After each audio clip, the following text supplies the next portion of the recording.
देखिए, गोवा में जो घटना हुई बहुत दुखद।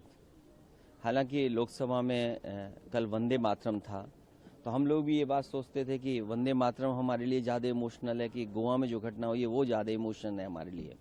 खैर, इस तरह का निगलिजेंस, खासकर इस तरह के रेस्टोरेंट या इस तरह की जो संस्थाएं बन रही हैं, उसमें इतनी बड़ी घटना हो जाए तो जिम्मेदार सरकार और जो नियम बने हैं वो है जिम्मेदार।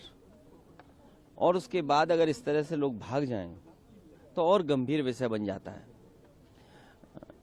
हालांकि सीमाएं भारतीय जनता पार्टी के पास हैं, उन्हीं की जिम्मेदारी सुरक्षा रखना, नियम कानून उनके पास है, उन्हें कार्रवाई करनी चाहिए, उन्हें पकड़ना चाहिए। यूपी में भी इसी तरह लोग भाग जाते हैं। कफ सिरप का मामला है, सामान्य घटना हो तो बुलडोजर तैयार रहता था, इधर कफ सिरप का इतना गंभीर मामला हुआ जिसमें बड़े लोगों की जान गई, सब बीजेपी के लोग शामिल हैं। सुनने में आ रहा है जो बुलडोजर इन्होंने खरीदे थे उसके ड्राइवर भाग गए हैं, बुलडोजर की चाबी खो गई है, कहीं कुछ नहीं हो रहा है। कोई सोच सकता है, हम तो ये मानते थे 100 करोड़ का है घोटाला, लेकिन अब जो बातें निकल करके आ रही हैं वो कई हजार करोड़ का घोटाला है। और यही नहीं, जिन विभागों को कार्रवाई करनी है वो सब विभाग मुख्यमंत्री जी के पास हैं।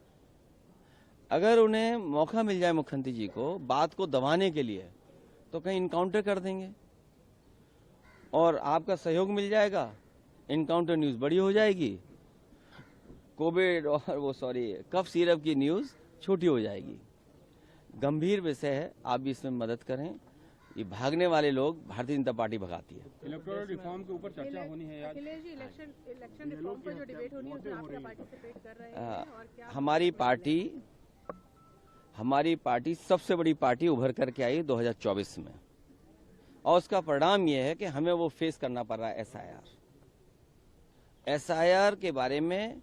और आप लोगों को अगर याद हो, जब अयोध्या का चुनाव हुआ था मिल्कीपुर का, मैंने बाकायदा नाम पढ़े थे आपके सामने और नाम पढ़ करके बताया था कि ये अधिकारी हैं जिनकी वजह से हम चुनाव हारे हैं।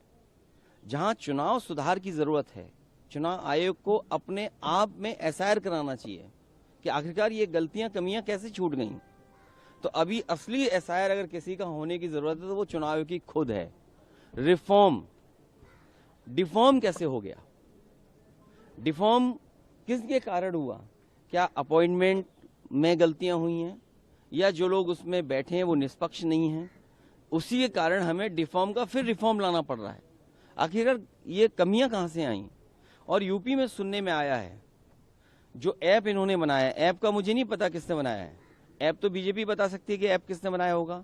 जो मैपिंग का तरीका अपनाया इन्होंने ऐप के माध्यम से, सुनने में आ रहा है कि 5 करोड़ वोटरों को दोबारा फॉर्म भरना पड़ेगा। ये सामान्य घटना नहीं है उत्तर प्रदेश की। अगर 5 करोड़ लोग दोबारा फॉर्म भरेंगे तो सोचो कितने तकलीफ और परेशानी में लोग होंगे।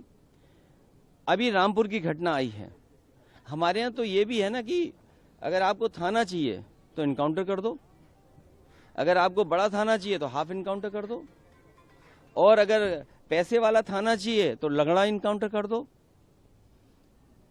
रामपुर में जो मां ने फॉर्म भरे हैं अपने बेटों के जो बाहर थे, ये बात स्वीकार कर रहे हैं कि बाहर थे बेटे, और परिवार के लोग फॉर्म भर सकते हैं। अगर बीएलओ ये गलती कराएगा और बताएगा, बीएलओ को ट्रेनिंग ही नहीं दी, मैं ये दावे के साथ कह सकता हूं किसी भी बीएलओ को कोई ट्रेनिंग नहीं दी गई, बीएलओ को ये नहीं पता है फॉर्म कौन सा देना है। अगर उस परिवार में ये बात कही जाएगी कि आपके बेटे बाहर हैं तो इनको नया वोट वाला फॉर्म भरना पड़ेगा, जबकि 2003 की वोटर सूची में उसका नाम है।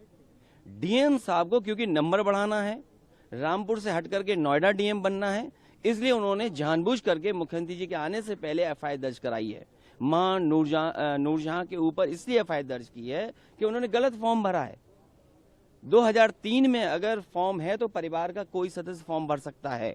और दावा ये करे सरकार के लगभग 3 करोड़ से ज्यादा लेबर यूपी के बाहर है। महाराष्ट्र में तो एसआईआर नहीं हो रहा। हमारे यूपी के लोग न जाने कितने महाराष्ट्र में हैं। दिल्ली में एसआईआर नहीं हो रहा। बहुत सारे लोग यूपी के दिल्ली में हैं। तो अभी हाल ही में हमने देखा दिल्ली का एक वोटर, कोई सांसद 2 जगह वोट डाला। कोई सांसद, भारतीय जनता पार्टी के पास ये आजादी है, ये इम्यूनिटी है कि वो कोई सा कानून, कोई सा नियम तोड़ सकते हैं। दिल्ली में भी वोट डाला और बिहार में भी वोट डाला। अब यूपी के लोग बिहार में तो हैं ही हैं, यूपी के लोग यहाँ भी हैं, दिल्ली में, बम्बई में है, गुजरात में है। चलो गुजरात में तो एसआईआर हो रहा है।